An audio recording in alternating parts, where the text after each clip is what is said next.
Olá, meus amigos, bem-vindo de volta.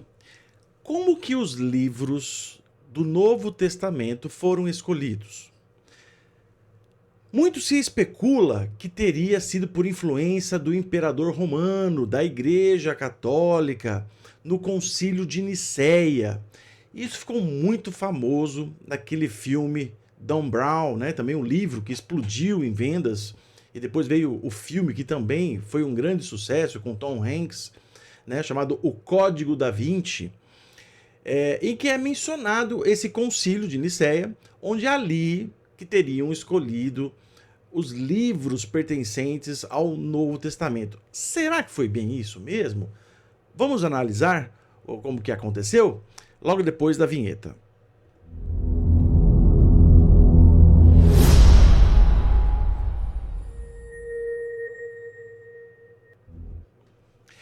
Como eu falei, isso não é verdade.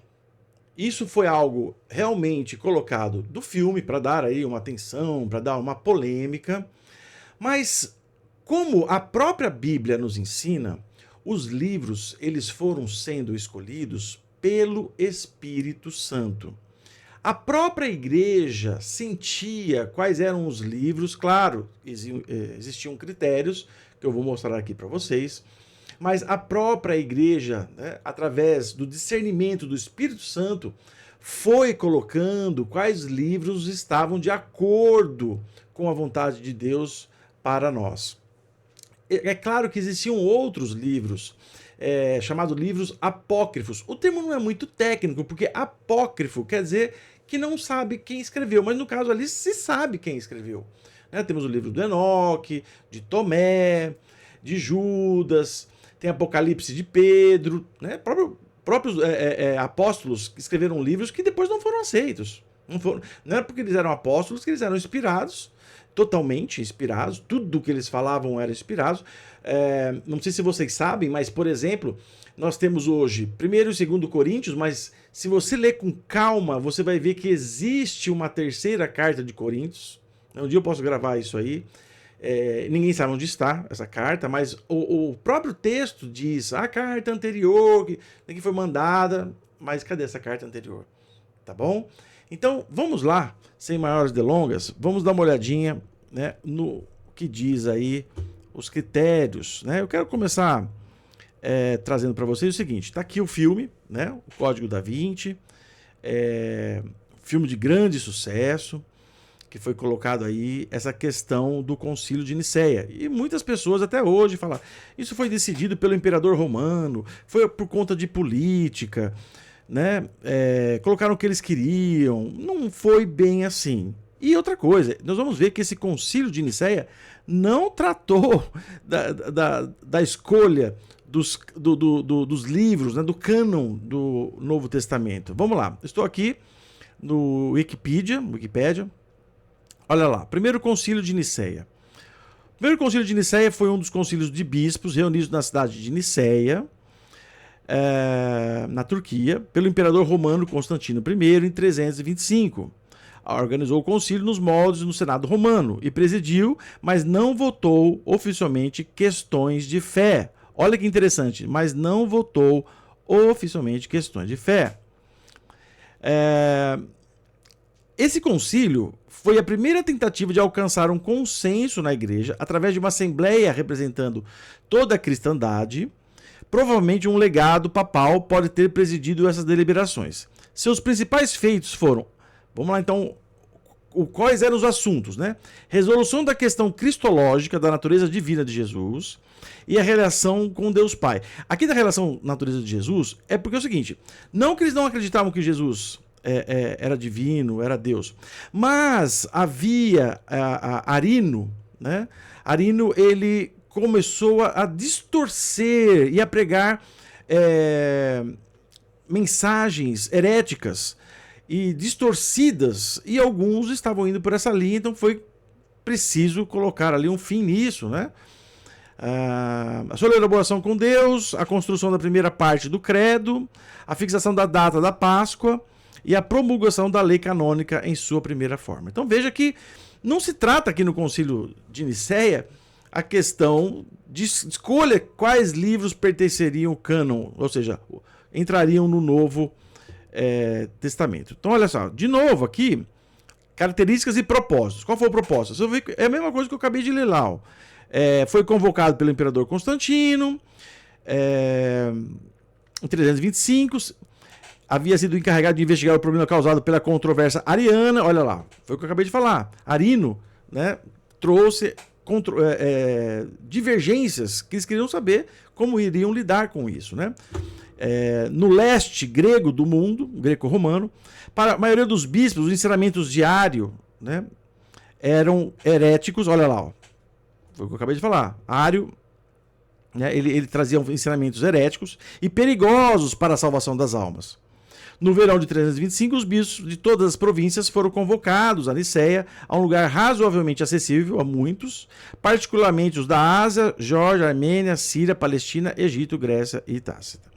Esse foi o primeiro concílio geral da história da igreja convocado por Constantino, primeiro no concílio de Niceia. A igreja deu seu grande passo para definir a doutrina revelada de forma mais precisa em resposta a um desafio de teologia herética. Então veja que o que aconteceu nada mais foi do que a igreja tentando aprimorar, né, e excluir os estudos que estavam sendo feitos por uma pessoa que estava errando. E isso trazia um perigo para as almas.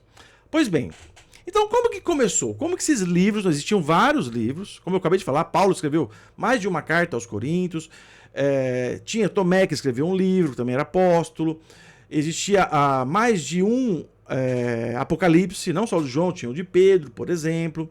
Então quais livros iriam entrar? Então vamos lá. Então tudo começou com a própria igreja.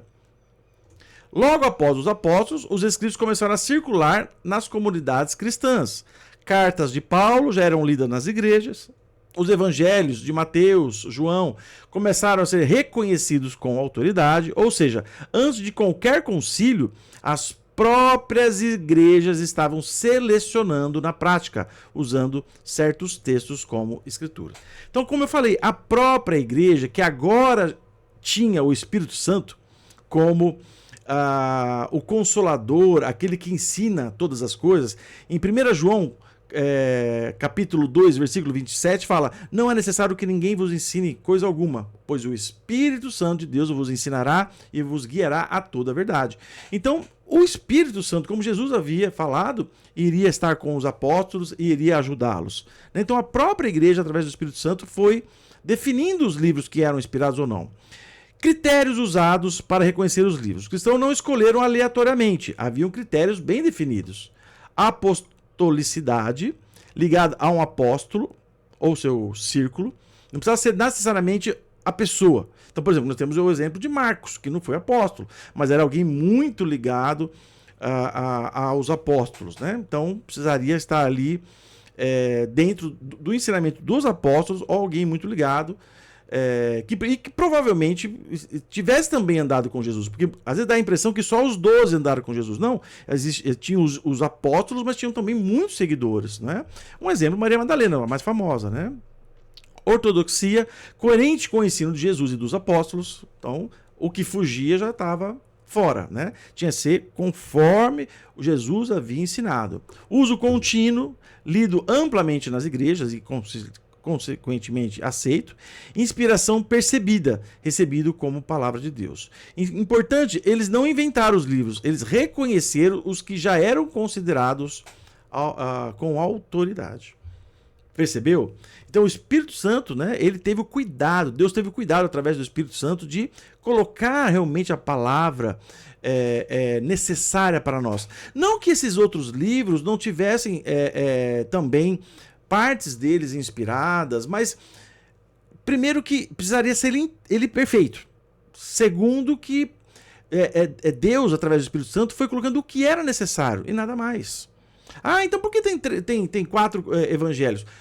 Um dia eu vou gravar um vídeo sobre isso. Cada um foca num viés. Contam a mesma história, mas focam em uma parte necessária para o ser humano. Eu vou gravar um vídeo sobre isso ainda, tá? Surgiu a necessidade de definir melhor no século II. Veja, nós estamos no século II. anos cento e pouco, mas começou no primeiro, como nós vimos anteriormente. O Concílio de Nicéia só foi no século IV, 325, né? Então veja aí, até a questão de datas tá errado, né? Com o tempo, apareceram textos duvidosos e heresias, como a de Marcião de Sinop, que criou um cânon próprio, excluindo vários livros. Isso forçou a igreja a responder quais livros realmente eram escrituras. Também surgiram evangelhos apócrifos, como o Evangelho de Tomé, que não foram aceitos, como eu falei aqui para vocês. Listas começaram a aparecer. Um dos primeiros registros importantes é do cânon Muratoriano, de 170 d.C. Já lista a maioria dos livros do Novo Testamento. Tá? Líderes cristãos começaram a citar praticamente todo o Novo Testamento como escritura. Aí os concílios confirmaram o que a igreja já havia escolhido através do Espírito Santo, né? Não que elas criaram, veja, os concílios confirmaram, não criaram. Aqui entra a parte que muita gente confunde. Alguns concílios importantes, concílio de Hipona e concílio de Cartago. Esses concílios listaram exatamente os 27 que temos hoje. Né? Então veja, eles não escolheram do zero, não foi ali uma questão de política, questão do imperador, não foi nada disso. E como eu já falei para vocês, né, sobre o Concílio de Nicéia, não definiu o cânon bíblico. Ele tratou de temas como a divindade de Cristo contra o arianismo, né? Ário estava ensinando ensinos heréticos e falando que Jesus não era Deus, então foi necessário definir e arrancar essa erva daninha, né? E o credo niceno, né? O credo de Nicéia, que se vocês procurarem, vocês vão ver aí como que funcionava, né? Bom, meus amigos, era isso. Muita gente às vezes usa esse filme muito famoso, né? Para falar, não, foi escolhido, foi político, foi imperador, foi igreja católica. Não, meus irmãos, Deus foi zeloso com sua palavra. Ele foi zeloso, ele cuidou para que hoje nós pudéssemos ter realmente um cânon confiável e de que é a palavra de Deus. Como eu falei, os apócrifos podem trazer às vezes questões importantes de história, né, de momento ali, entender a circunstância, mas palavra de Deus, somente estas. Tá joia? Espero que tenha ajudado. E se você gosta desse tipo de vídeo, deixe seu like, se inscreve no canal. Muita gente assiste e eu vejo que não se inscreve. Se inscreve no canal, manda para os seus amigos. Vamos fortalecer, vamos fazer o ID e pregar o evangelho a toda criatura. O que eu estou fazendo aqui é exatamente o ID. Né? Faça você também. Né? Prega o dedo aí no gostei, se inscreve, manda para os seus amigos. Né? Porque às vezes você tem vergonha de falar, de pregar o evangelho, porque é algo que Jesus deixou como ordenamento para nós. Né? Mas você pelo menos mandando o vídeo para a pessoa, isso vai fortalecer a fé dela, vai tirar, né, heresias aí, que foi imperador, que foi isso, que foi aquilo, que os livros, como que foi escolhido, né? Isso vai fortalecendo a fé. A gente pode utilizar a ciência, a história, né, a hermenêutica, técnicas, né, para mostrar e comprovar a autenticidade do texto que Deus deixou para nós. Tá bom, meus amigos? Um forte abraço, até o próximo vídeo, se Deus quiser.